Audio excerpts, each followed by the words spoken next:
अस्सलाम वालेकुम। मुझे कहते हैं बिलाल खान, आप देख रहे हैं एमबीके।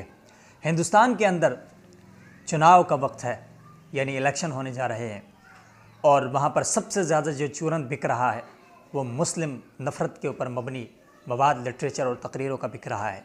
हिंदुस्तान की बदकिस्मती ये है कि वहाँ पर राजनीति करने वाले वो लोग जो वहाँ की सरकार हासिल करना चाहते हैं, वहाँ के इक़्तिदार पर काबिज़ होना चाहते हैं, उनके लिए बहुत आसान हदफ है मुसलमानों पर तनकीद करना, इस्लाम के ऊपर गुफ्तगू करना और हिंदुस्तान के मुसलमानों को वहाँ से निकाल कर पाकिस्तान की तरफ भेजने की धमकी देना और साथ साथ पाकिस्तान को लिताड़ना। नरेंद्र मोदी की जो हालिया बेवकूफ़ियाँ हैं, पाकिस्तान के ऊपर हमला करने की कोशिश, नफ़रत आमेज़ बातें, जंग की बातें, ये भी उसी जहनीत के पस मंज़र में है। जब मोदी आया था तो उसने हिंदुस्तान के लोगों को, ख़ासकर हिंदुओं को, आरएसएस और बजरंग दल के उन दहशतगर्दों को जो हिंदुत्व का नज़रिया रखते हैं, उनको ये सब्ज़ बाग दिखाया था कि वह इक़्तिदार में आएगा तो यहाँ के मुसलमानों को हिंदुस्तान से भगाएगा।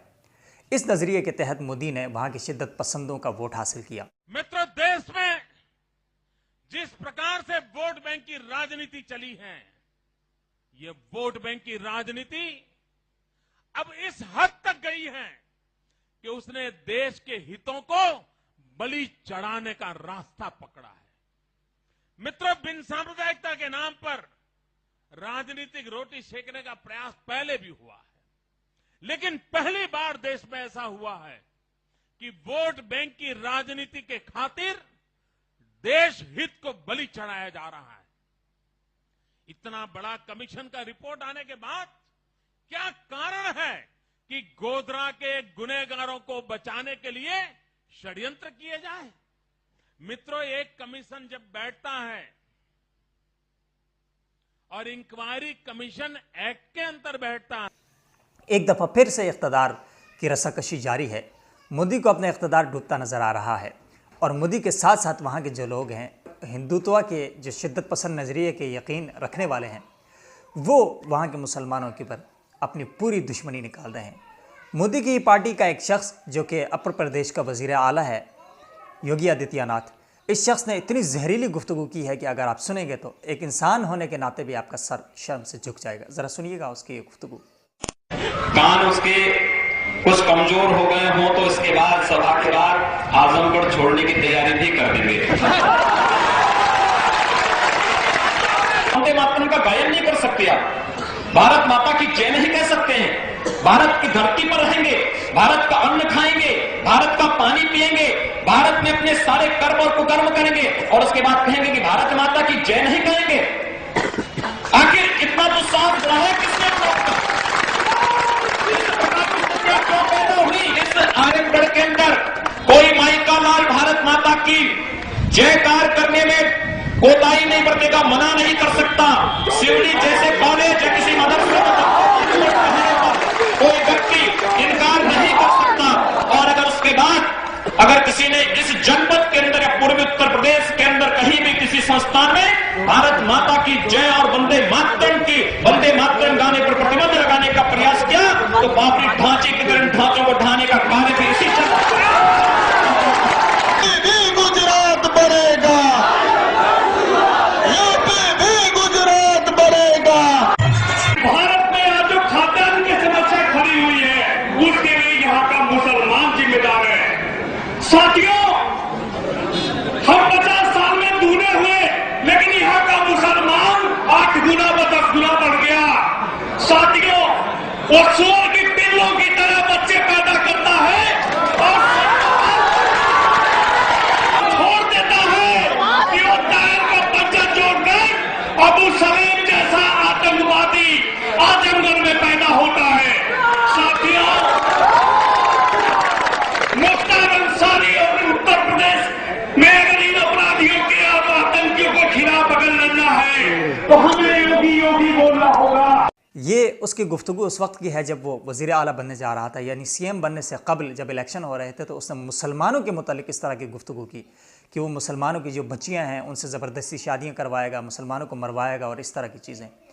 अब इलेक्शन 2019 जो है इंडिया के अंदर वो आ रहा है। इंडिया के मीडिया के ऊपर एक शख्स बड़ी मूँछों वाला, बड़ा अपने आप को जो है वो समझता है कि कुछ वो गुफ्तगू करता है या तजर्बाकार है, जनरल बख्शी जो इंडियन आर्मी का रिटायर्ड जुड़े बख्शी है, उसका एक क्लिप है जिसके अंदर वो हिंदू जहनीत को किस तरह दहशतगर्दी और मुसलमानों के खिलाफ नफरत के ऊपर उभारता है। जरा पहले आप क्लिप सुने, उसके ऊपर गुफ्तगू करते हैं। बच्चों, तुम कभी एक चीज मत भूलना, एक चीज गिठान बांध के रख लो, इस बुढ़े सिपाही से सुन लो कि 8 सदियों इस देश पर हमारे दुश्मनों का राज रहा है। 800 साल। तुम्हें शर्म है? कुछ शर्म हया है? हमारे शहर जला दिए गए, दिल्ली के अंदर खूनी दरवाजा पे हमारे औरतें बच्चों के मुंडों के ढेर लगा दिए काट काट कर, हमारी औरतों के साथ सामूहिक बलात्कार किया, उन्हें वेश्याएं बनाकर बेचा गया बुखारा के बाजारों में, काबुल के बाजारों में। तुम्हारी माओ बहनों को तुम्हें शर्म है? उसके बाद भी तुम अहिंसा की बात करते हो। तुम चुल्लू भर पानी में जाके डूब के मर जाओ। जी, तो तुम्हें शर्म नहीं आती? तुम्हारे ऊपर 8 साल हमारे दुश्मन ने हमारे देश के ऊपर हुकूमत की है। यानी ये मुसलमानों को कह रहा है कि हमारे दुश्मनों ने हिंदुस्तान के ऊपर 800 साल मेहनत की है। मुसलमानों की हुकूमत जो है हिंदुस्तान में वैसे तो 1000 साल है, मगर जो उनकी 800 साल बकौल आपकी जो आपके दुश्मनों की हुकूमत थी, इसका रिकॉर्ड उठाइए कि हिंदुस्तान का पूरी दुनिया के अंदर क्या इमेज था। जब मुसलमानों ने यहाँ पर हुकूमत की तो मुसलमानों ने सबसे ज़्यादा तालीम का रेशो यहाँ पर बढ़ाया। मुसलमानों ने यहाँ पर हुकूमत की तो यहाँ का तर्ज तामीर पूरी दुनिया में फॉलो किया जाता था। मुसलमानों ने यहाँ पर जब हुकूमत की तो यहाँ हिंदुओं को भी फिर अपना आला ओहदेदार बनाया, मुशीर बनाया। आज इंडिया के अंदर कोई मुसलमान जो है वज़ीर आज़म और सदर नहीं बन सकता। ये शख्स अपने लोगों को कहता है कि उठो और अपना बदला लो। इतना तारीख़ी झूठ भी बोल रहा है और उनके जहनों से खेलने के लिए कह रहा है जी हमारे लोगों के साथ इस तरह मज़ालिम किए गए। 800 साल हिंदुस्तान के अंदर जो मुसलमानों की हुकूमत रही है वो मुसलमानों का एक तारीख़ी असासा है। हिंदुस्तान के ऊपर अगर हिंदुओं का एहसान है तो उससे ज़्यादा मुसलमानों का एहसान है हिंदुस्तान को सिविलाइज़ करने में, उनकी जो तारीख़ी जो सकाफ़त है उसको ज़िंदा रखने में सबसे ज़्यादा किरदार मुसलमानों का है। आज जीडी बख्शी जो है पाकिस्तान के ऊपर दहशतगर्दी का शिद्दत पसंदी का इल्ज़ाम लगाता है, मगर ये एक रिटायर्ड फ़ौजी होकर इस तरह के नफ़रत आमेज़ गुफ्तगू करता है, इतनी घटिया गुफ्तगू करता है और अपने लोगों को ये खुदकश बम्बार बनाने के लिए तैयार कर रहा है। बजरंग दल के लोग, RSS के लोग इसको गुफ्तगू सुनकर वहाँ के मुसलमानों की गर्दनें काट रहे हैं, कश्मीरियों को वहाँ पर पीट रहे हैं और यहाँ तक कि कश्मीरी अगर कोई मजदूरी कर रहा है उसको भी पीटते हैं। आपने कई वीडियोज़ देखी होंगी, ये वीडियो भी देख लीजिए।